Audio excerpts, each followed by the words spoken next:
Goeienaand kijkers, ons het vanavond op stel die Ivo Andronel. Nou Andronel, ek wil ons moet onmiddellik begin. En ek is so excited om vir jou hier te hê. En ek is 'n groot voordeel vir my en ek glo vir baie ander wat jy net op die veld sien. En maar niemand weet eintlik wie dit is nie. Maar wanneer mense die naam hoor Andronel, dan wat moet jy vir jouself sê? Wie is Andronel? Hallo aan die kijkers, dankie net vir die geleentheid dat ek by jou kan praat. Ja, ek dink Andronel, meeste mense ken my as die tennisspeler. As hulle my naam hoor, Andronel, dan dink hulle dadelik aan die tennisspeler, veral hier in die dorp. Maar ja, Andronel is baie lief vir sport, gee baie om vir sy medemens, help altyd waar hy kan help. Nice. En sport was nog altyd my groot ding gewees, vir al die tennis. Ongelukkig het ek op 'n rugbyveld toe ek in graad 4 was as gevolg met tennis. So ek het basies al die sporte op sy geskuif vir die tennis en ek het voluit gegaan in tennis in. So ja, baie lief vir sport en baie kompeterend, wil altyd my beste gee waar ek kan en sal altyd alles doen veral vir die span in 'n spansport. So ja. Okay, dit is die eerste keer wat as 'n tennisspeler, nee, nie die eerste keer nie, maar ek weet 'n professionele tennisspeler die op stel het vanaand. So vertel ons 'n bietjie meer oor jou tennis journey, van waar dit begin het en waar jy al oral was. Ek is seker jy was al 'n paar keer op die volkie gewees. Ja. So ek het tennis begin speel toe ek 5 jaar oud was. Toe ek graad 6 was, 12 jaar oud was ek vir die eerste keer in Amerika toe. Ek was gekies vir die onder 13 SA skolespan. Boland se nommer 1 nog al die jare gewees in my ouderdom. En toe ek 14 jaar oud was, toe het ek die geleentheid gekry om vir die regte Suid-Afrikaanse span te speel in Pretoria. Op die ouderdom van? 14, ja. Oh, toe het ons gekompeteer teen spanne van reg oor Afrika. Ek het in daai toernooi ek derde plek behaal vir my enkels. Wat vir my 'n groot voorreg was en 'n groot obviously mylpaal was. En toe het ek vir Suid-Afrika verteenwoordig onder 14, 16 en 18.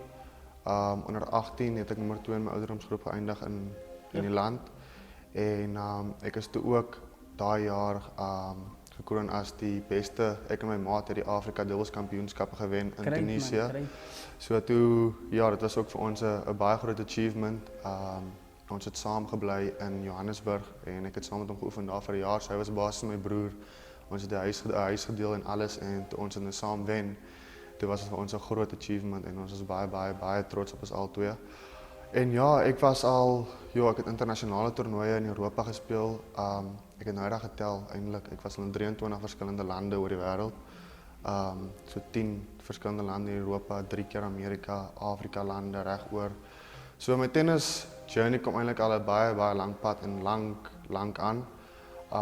So ja, heel eers ek is baie bevoorreg om so goed te kan wees in 'n sport en ek het maar net altyd my beste gegee en hard gewerk want ek glo hoe sê daai een motto is hard work beats talent en dit was my nog al die jare my motto gewees. Hoe harder ek werk, maak nie saak van waar af ek kom of ek van Montieke afkom, klein dorpie afkom nie. As jy hard werk en jy wil iets bereik, dan kan jy dit bereik. So daar was nog altyd my motto so ja. Mense, ek sê dis 'n groot naam, Boland se nommer 1. En natuurlik die land se nommer 1. Ek sê hy is die land se nommer 1. Andrew, vertel gou vir ons 'n bietjie. Nou toe jy nou oor die lande was en almal die achievements kry. Toe hoe het jou maal vir jou ontvang terug by die huis? Was hulle het hulle anders getreed? Het hulle 'n ander stappie gehad of 'n ander manier van met jou gesels of? Ja, dit is my altyd vir my as ek so lank op toer was en kom huis eerste paar ure in die kar, lughawe van die Kaap, van altyd so 'n bietjie weird gevoel. Omdat ek hulle so lank terug nog gesien het en nou het ek net hierdie groot achievement behaal, maar obviously hulle was baie trots op my en hulle het maar net soveel ingesit soveel ek ingesit in die sport. Ek meen sonder my ouers ondersteuning, veral my pa, so ek nooit gewees het waar ek kon wees vandag nie. So ek is baie dankbaar vir hulle en maar ja, soos ek sê sonder hulle sou ek dit nie kon doen nie en natuurlik ek dink enige ouer sal trots wees op sy kind, sy of haar kind as hulle so goed in iets doen en soveel bereik het, so ja. Definitief en ons is net so baie trots op jou. Jy matrikuleer of was op Montieke? Nee, ek was graad 8, 9 en 10 was ek in Hoërskool Montieke en toe het ek begin homeschool graad 10 tot 12 as gevolg van die tennis wat ek so baie getoer het. So ek het gehomeschool en toe het ek 2022 gematrikuleer in die homeschooling system. Okay. Dat is 'n groot uitdaging. Nou, vertel vir ons 'n bietjie van die homeschool. Ek bedoel ek kon soms eens na myself luister en so, hoe het jy die hele homeschool idee hanteer? Like, as jy onderwyser voor jou, nee? As ek reg? Ja. Jy moet letterlik self, meestal van die tyd het jy net woorde voor jou, Ja. en dan moet jy nou jouself leer van die woorde af. Want ek weet, is soms bietjie beter as 'n onderwyser of iemand vir jou 'n ding in baie meer konteks, baie meer detail vir jou verduidelik. Nou, hoe was dit vir jou? Ja, ek het maar die gawe al van kleintyd af al om ek leer maklik. So vir my was dit was 'n challenge, dit was 'n groot uitdaging, maar dit was ook aan een kant bietjie makliker. Die tyd wat ek gesukkel het, ek met my ma ingespan, het my ma my probeer help by die huis, op haar maniere wat sy kan. En as ek nou regtig gesukkel het, dan het ek 'n tutor gehad wat vir my so nou en dan kon gehelp het. So jy het daarom 'n bietjie van, as jy nou regtig vashak en jy verstaan, dan kan jy maar 'n bietjie terugval na die tutor toe en help sy vir my. So dit was dan 'n hele ride geweest. So ja. Okay, wie is jou ouers? My pa is Jacques Nel, my ma is Jean Nel. My pa is eienaar van Monspa. En ja, so dis ek dink die meeste mense ken hulle. Okay, is reg. Deesdae speel jy 'n bietjie rugby.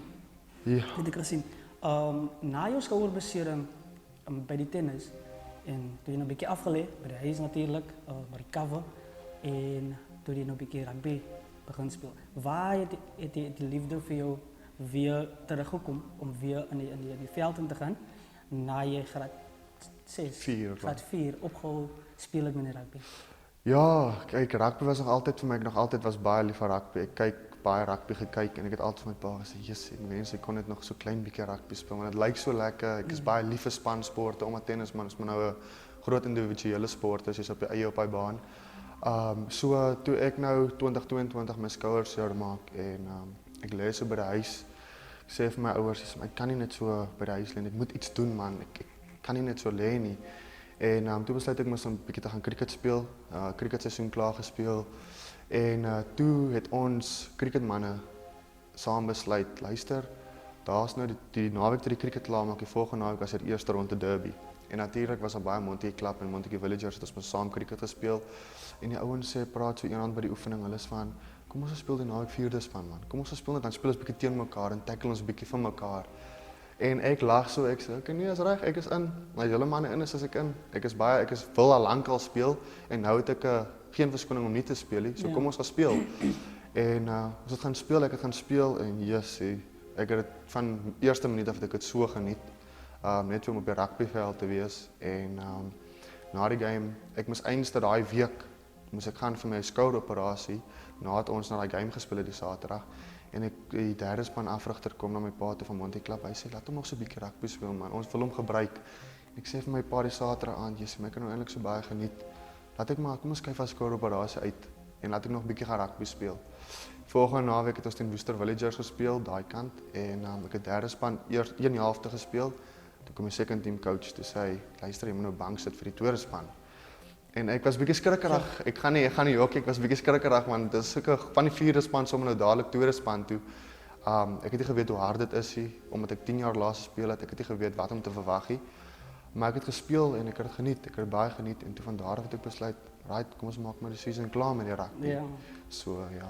Okay, en dan deesdae draf jy as 'n gunsteling nommer 10 op die veld vir Montetjie Club en dit is 'n groot voordeel. Spesifiek as ek gaan kyk na die groot verantwoordelikheid wat daai tree, as jy nou kyk die ouens wat almal die tree aangehad het. Dis groot name wat die tree aangehad het. En vandaar daaraf jy as gunsteling met die einste tree op die veld. Wat het jy gekop gaan na eerste oomblik toe die coach nou na jou toe kom en sê Andrew, luister, jy is nou deel of jy is nou my eerste opsie vir die wedstryd, jou eerste wedstryd aan die nommer 10 dry. Wat het hy moment hier jou hele body gegaan? Ja, ek was by die hoërskool, ek was 'n assistent by die hoërskool en ek het daar in my kantoor op my foon gesit. En coach Daisy het my boodskappe stuur, ons het die maandag aand en die woensdag aand geoefen en donderdagoggend. Dus gaan ek so deur my foon en hier kom 'n boodskap van coach Daisy af en ek gaan in en ek lees die boodskap so en ek lees hom weer net om seker te maak en sy presiese woorde was jy speel die naweek eerste span nommer 10 as jy hoop jy's reg vir die challenge. En ek dink so by myself, yes, my kans het gekom. En ek het dadelik op die foon gespring, my ma en my pa het my gesê, luister, dit het nou gebeur. wat moet ek antwoord? Want ek weet my ma is 'n bietjie skrikkerig vir die rugby. Pa was baie opgewonde en my ma sê, "O, Jessie." En ek sê van, "Nee man, ek dink ek gaan maar speel. Kom ek gaan kyk hoe dit is." En ons het teen Ashton United gespeel en eintlik heel goed gegaan. So ja, dit was vir my 'n groot oomblik. Veral eers van 4de span tot eerste span in 1 jaar. Nie eers 'n volle seisoen nie. Ja. So ja, maar so weer sê ek het hard gewerk daarvoor. As ek tyd afgehad het ek my skoppe gaan oefen. Ek en Charlie van die eerste span het baie geoefen. So weer eens kom dit weer en as jy hard werk kan jy bereik wat jy wil bereik. Great. So ja. Nou behalve die rugby met Montetjie klub en dan moes nou jy assistent by ons Montetjie en dan so af en toe cricket as die cricket seisoen begin. Wat doen jy anders in jou vrye tyd? Ek is maar baie besig, veral met die hoërskool se goed. Maar as ek tyd het dan rig ek tennislesse af. Ek help ek ploeg bietjie terug in die gemeenskap waar ek kan. Obviously is daar baie kleintjies wat opkyk na my toe vir my tennis. So hulle almal het 'n paar lesse by my weekliks, daagliks in die week.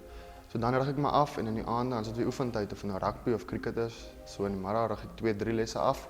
Kom van die skool af rig 2-3 lesse af, aande oefentyd so. Ja, dis maar my dag is baie, my dae is baie vol so.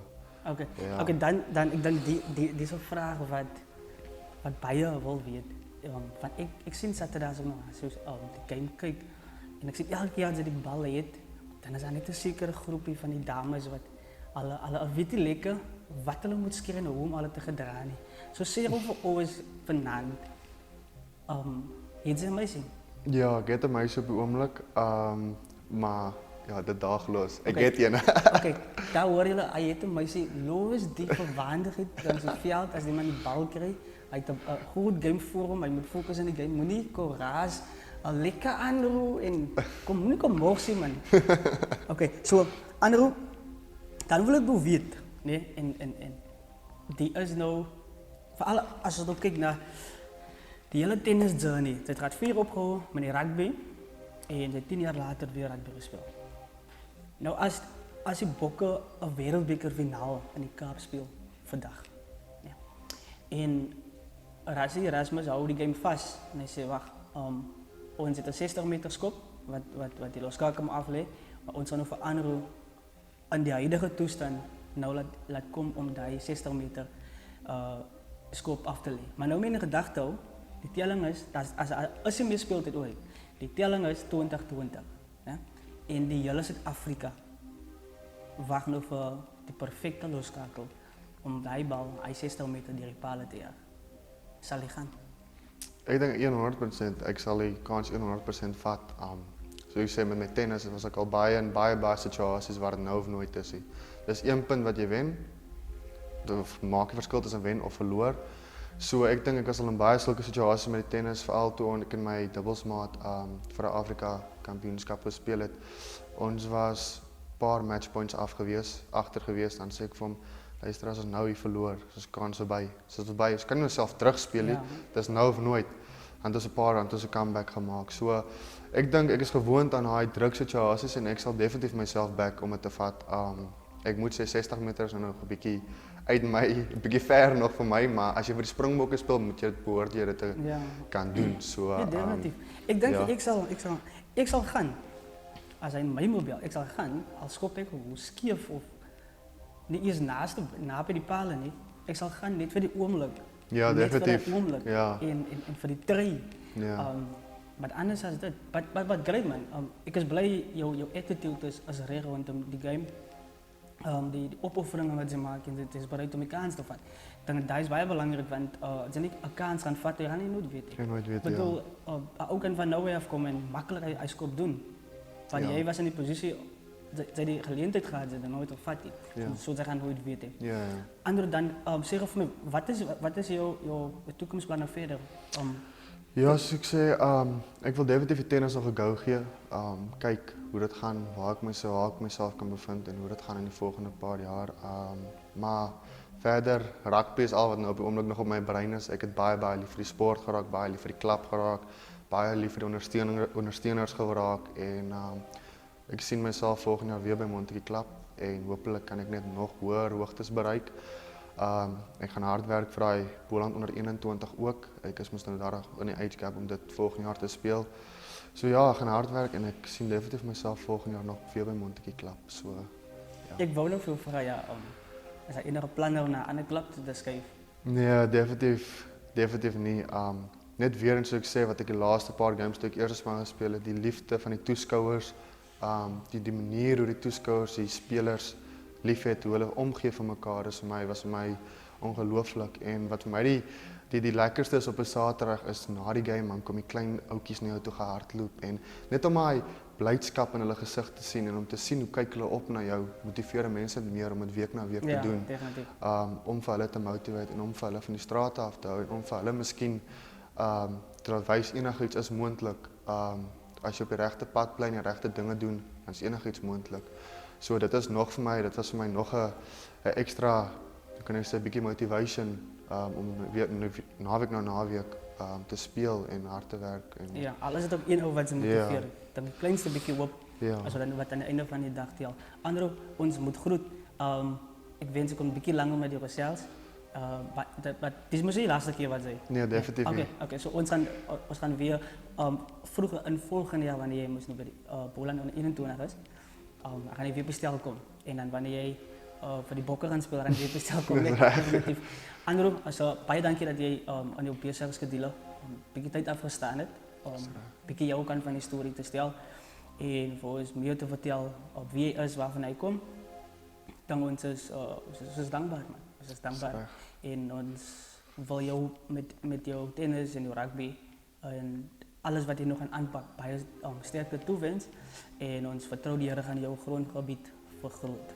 Baie dankie, ek waardeer dit. Baie dankie. Kykers, ons moet ongelukkig by sê, ons sien vir julle 'n volgende keer en julle het gehoor wat ek sê, die volgende keer sit hy nie in 'n Montetjie klub t-shirt nie, dan gaan hy sit in die Springbokke.